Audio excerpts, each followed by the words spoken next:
Olá a todos e bem-vindos de volta a esta saga da revelação cósmica. Hoje mergulharemos no capítulo 12 do livro Guardião do Éden, que nos apresenta um dos temas mais intrigantes que já trouxemos para vocês. Preparem-se, porque o que vou compartilhar vai expandir a mente de vocês para além do que imaginam. Como sabem, meu ajudante terráqueo tem uma certa dificuldade em absorver uma das verdades mais importantes que venho tentando transmitir: a visão incrivelmente limitada das inúmeras espécies que habitam esta criação. E eu me refiro, inclusive e em especial, à espécie dos Endrel, como eu.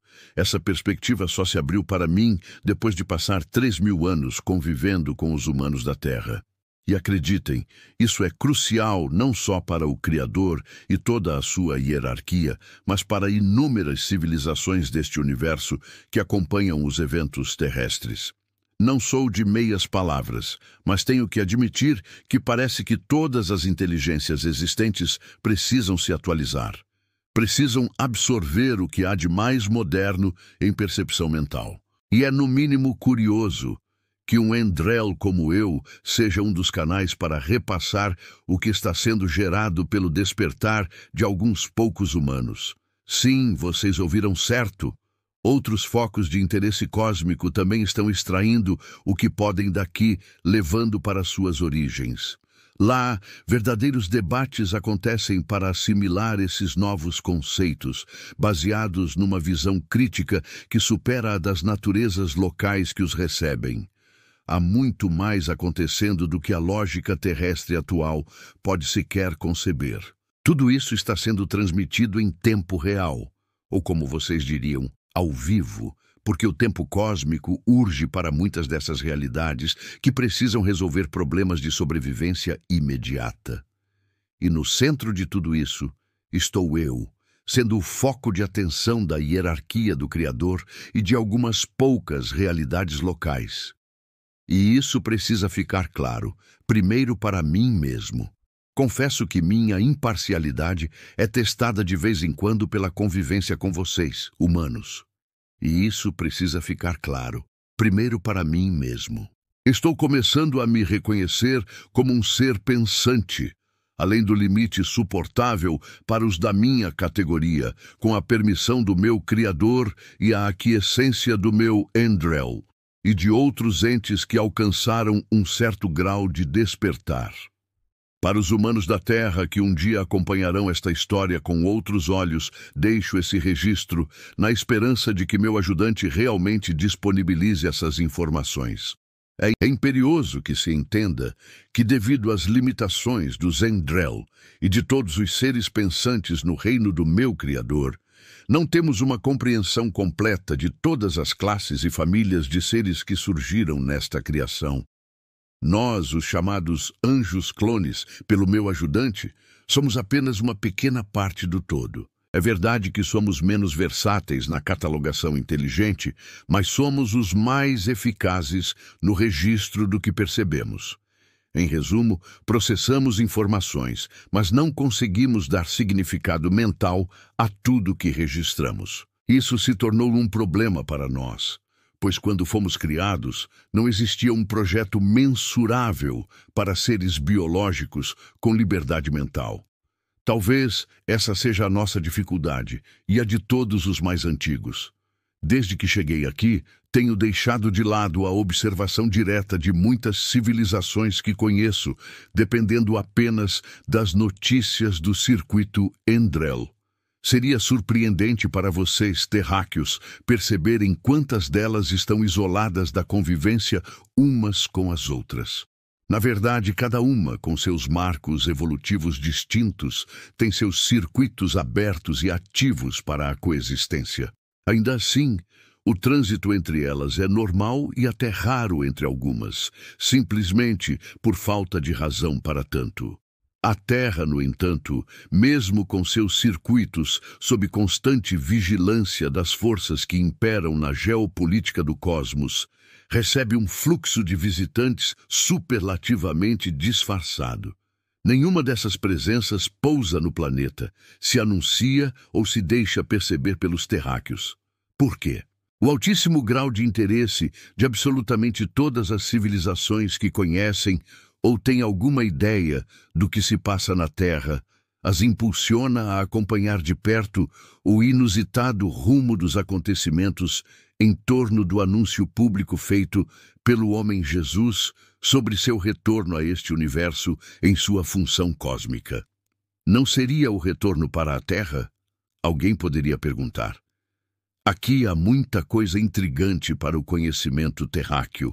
Da perspectiva de quem vive neste universo e tem conhecimento dos fatos, estamos acostumados a perceber que quando um dos dois senhores da Lila assume personificações transitórias, ao deixá-las, eles reassumem suas funções. O Senhor Krishna, por exemplo, quando surgiu na Terra, disse que tanto o Senhor Vishnu quanto o Senhor Shiva deixaram de atuar nas moradas celestiais que habitam. Mesmo não pertencendo naturalmente à mesma faixa de realidade deste universo, são a ele subjacentes e perceptíveis a certos padrões mentais e tecnologia específica. É sabido que o Senhor Krishna se autoafirmou como uma expressão do poder maior da criação universal, mas não se identificou de modo específico. Sabe-se ainda que o Senhor Brahma, o Criador, permaneceu ativo. Contudo, ao deixar a vida na Terra, o Senhor Krishna reassumiu-se como um dos dois senhores da Lila. Para complicar nosso entendimento, tempos depois, tanto o Senhor Vishnu quanto o Senhor Shiva voltaram a se fazer presentes na criação, o que gera um questionamento permanente até hoje. Seguidores posteriores do Senhor Vishnu, na cultura hindu atual, afirmam que ele expressou uma de suas facetas como avatar na Terra. Mas não se sabe ao certo. Qual o problema ou o que isso tem a ver com o caso de Jesus? Diferente de Jesus, que nasceu de mulher, Krishna se potencializou como normalmente fazem os dois senhores da Lila quando perambulam pela terra em corpos não humanos. É importante ressaltar que eles só começaram a agir dessa forma quando se percebeu o tipo singular de ser humano que seria engendrado no planeta terrestre. Jamais havia acontecido algo parecido na história evolutiva de qualquer outra civilização conhecida pelos Endrel. Mais ainda, também diferente de Krishna, Jesus, ao ser crucificado e ressuscitar, simplesmente sumiu da vista de todos os viventes do universo e jamais foi visto reassumindo alguma função cósmica em qualquer uma das moradas celestiais conhecidas. Para tornar a situação ainda mais completa, há algum tempo, os dois senhores da Lila, que se potencializam na criação universal, mais particularmente na Terra, não estão presentes em suas funções. Deles, só se tem notícias no caso do Senhor Shiva, quando ele se faz presente na Terra, por meio de expressões programadas de sua face trimurtiana. Nesse sentido, Shankara, Babadishirdi e Sai Baba seriam três das expressões de Shiva nos últimos tempos. Aqui, não me refiro a possíveis questões espirituais, de encarnação ou reencarnação, comuns a muitos sistemas de crenças orientais. De minha parte, conforme registrado nos circuitos dos Endrel, a identidade de cada informação pessoalizada ou personificada de corpos com vida curta pode sim reassumir novas formas. Mas, repito, isso, para nosso entendimento, ocorre independente de ser real o que muitos na Terra, e particularmente o humano de quem me sirvo, creem. Dito de outro modo, não temos registrado os planos ou projetos do Senhor Vishnu ou do Senhor Shiva, mas os fatos apontam para algo intrigante. Os dois deixaram de atuar como membros da Trimurti muito antes de mais tarde terem se assumido com as personalidades de Jesus e de Sai Baba, respectivamente. No caso do Senhor Vishnu, ele desapareceu da vista dos viventes há muito mais tempo do que os meus próprios registros. O que tenho como fato é que surgiu no sistema de Capella, conforme a denominação astronômica terrestre, um ser a quem passamos a considerar a personificação da sabedoria, Sofia, que sempre vislumbramos ser uma personificação do Senhor Vishnu, ou, em outras palavras, mais uma personificação trimurtiana de Vishnu. A forma de Sofia era humanoide, mas naqueles tempos, na natureza terrestre, os australopitecos, gênero do qual os paleoantropólogos afirmam derivar o gênero Homo, ainda estavam começando a ser constituídos pelo jogo de dados da evolução terrestre e de outras interferências. Ou seja, não existia ainda o protótipo do que viria a ser o Homo sapiens. Sofia, identificada pelo meu ajudante como o chamado Cristo cósmico em algumas tradições terrestres, desapareceu da vista de todos um pouco antes do nascimento de Jesus. O problema é que até os tempos atuais, esse personagem não apareceu, pelo menos publicamente. Daí a necessária prudência de deixarmos uma boa margem de dúvida se a volta de Jesus, em sua estatura celestial, se dará nos moldes de Sofia ou de outra maneira. Já é tempo de a natureza terráquea deixar de lado a ingenuidade de achar que tudo se sabe, em outros cantos da existência. Seguramente não é assim. Isso, um Andrel sabe a partir de seu próprio jogo de algoritmos que apresenta limites no campo do entendimento. Este que me ajuda parece pensar que quem retorna é o Cristo cósmico, em sua expressão Sofia, ou pelo menos é o que seus amigos indetectáveis lhe informam. Mas não pensem que as dúvidas sobre o retorno da figura de Jesus em outro nível de expressão assumem as mesmas cores que os terráqueos podem aplicar à questão. Esta história, envolvendo os três Dalila, em torno das figuras de Jesus e de Sai Baba, pode ser vista de muitas maneiras, analisada sob muitos ângulos.